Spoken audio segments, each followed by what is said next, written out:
지금 고양이는 집에서 가장 편한 자리를 차지하고 삽니다. 소파 한가운데를 내주고도 사람은 불평하지 못하죠. 그런데 그 조상은 무리를 짓지도 사람의 명령을 따르지도 않는 야생 사냥꾼이었습니다. 고기나 우유를 주는 것도 아니고 짐을 나르는 것도 아닌데 인간은 왜 이 동물을 집안에 들였을까요? 시작은 고양이가 아니라 인간이 쌓아둔 곡식이었습니다. 그리고 그 곡식 냄새를 맡고 나타난 아주 작은 도둑이 고양이의 운명을 바꿨습니다. 2001년 프랑스 고고학자들이 지중해의 섬 키프로스를 발굴하고 있었습니다. 그곳에서 한 남자의 무덤이 나왔습니다. 부싯돌 도구와 조개 껍데기 곁에는 생후 8달쯤 된 고양이 한 마리가 함께 묻혀 있었습니다. 약 9,500년 전의 무덤이었습니다. 당시 키프로스에는 원래 고양이과 동물이 살지 않았습니다. 가장 가까운 육지도 수십 킬로미터 떨어져 있었죠. 이 고양이는 스스로 바다를 건널 수 없었습니다. 누군가 배에 태워 데려온 겁니다. 인간이 고양이를 일부러 옮겼다는 가장 오래된 흔적 가운데 하나가 눈앞에 나타난 순간이었습니다. 하지만 배에 태울 만큼 가까워지기 전 둘은 어디에서 처음 마주쳤을까요? 오늘날 집고양이의 조상은 북아프리카와 서아시아에 살던 아프리카들 고양이입니다. 몸집은 조금 크지만 생김새는 놀랄 만큼 비슷합니다. 등에 수직으로 내려오는 고등어 줄무늬도 그대로입니다.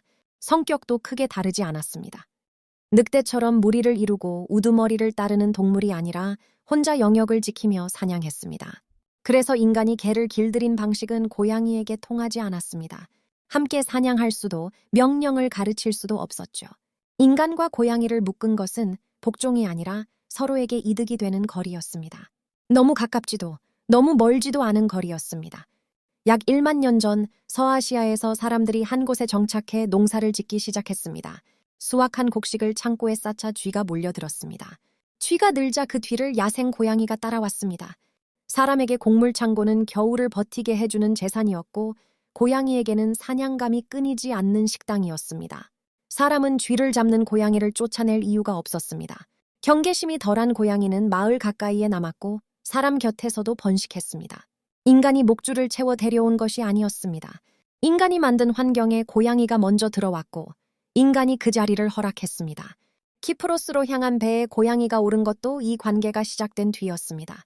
비슷한 장면은 수천 년 뒤 중국의 농경 마을에서도 벌어졌습니다.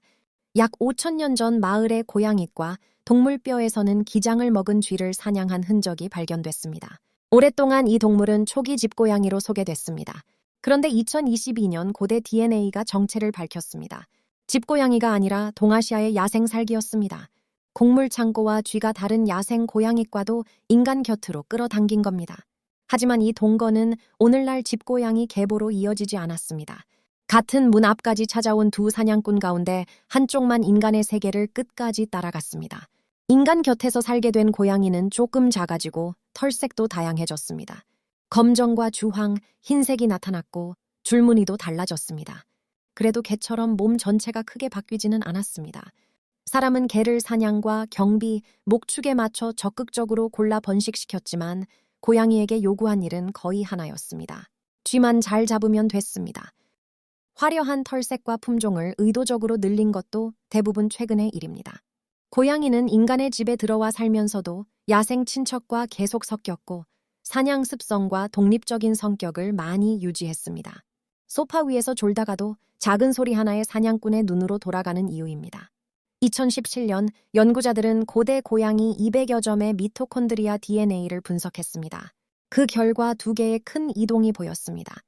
첫 번째 계통은 신석기 시대 서아시아 농경민과 함께 움직였고 두 번째 계통은 훗날 이집트에서 지중해 세계로 퍼졌습니다. 사람 옆에 묻힌 고양이, 이집트 무덤의 성체와 새끼들, 사람 곁에 고양이를 그린 벽화도 이 이야기를 뒷받침했습니다. 그래서 고양이는 서아시아와 이집트에서 2번 길들여졌다는 설명이 널리 퍼졌습니다.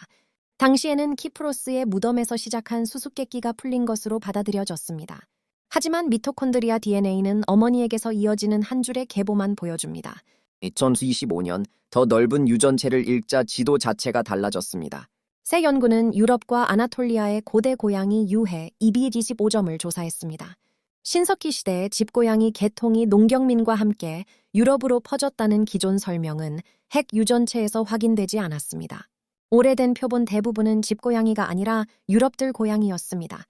오늘날 집고양이와 가까운 계통이 유럽에서 뚜렷하게 나타난 것은 약 2000년 전이었습니다. 출발점은 북아프리카였습니다. 배에서 곡식을 지키고 항구의 쥐를 잡던 고양이는 지중해, 교역로와 로마의 길을 따라 빠르게 퍼졌습니다. 인간과 고양이가 여러 지역에서 가까워진 흔적은 오래됐지만 오늘날 집고양이의 세계 정복을 완성한 것은 북아프리카에서 출발한 거대한 이동이었습니다. 그 이동은 유럽에서 멈추지 않았습니다.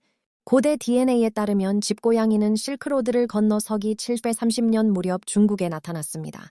이전까지 중국 농경 마을을 드나들던 살개 자리를 서쪽에서 온 집고양이가 대신하기 시작했습니다. 비슷한 시기 8세기에서 9세기 통일신라의 우물에서도 고양이 뼈가 발견됩니다. 그리고 수백 년 뒤 조선의 화가들은 고양이의 털과 눈빛을 그림 속 주인공으로 남겼습니다. 변상벽의 고양이는 나무 아래에서 참새를 노립니다. 곡물 창고를 지키던 사냥꾼의 시선이 그대로 살아 있습니다. 바닷길과 육로를 따라 이동한 고양이는 마침내 한반도의 마을과 그림, 사람의 생활 안으로 들어왔습니다. 고양이는 인간에게 복종해서 세계를 차지한 것이 아닙니다.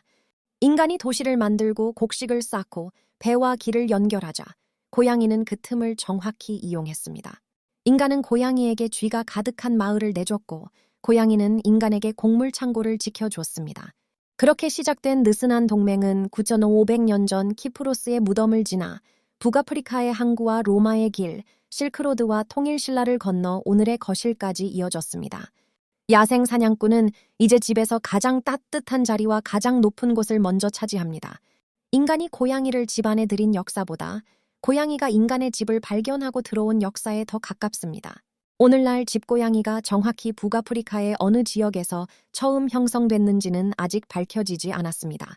고대 이집트 고양이의 핵 유전체 자료가 더 확보돼야 출발점을 좁힐 수 있습니다. 통일신라 우물의 고양이도 어떤 계통이었는지 확인되지 않았습니다.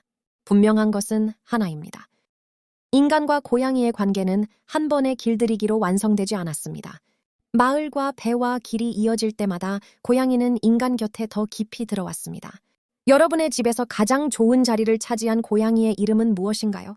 댓글에 이름 하나만 남겨주세요.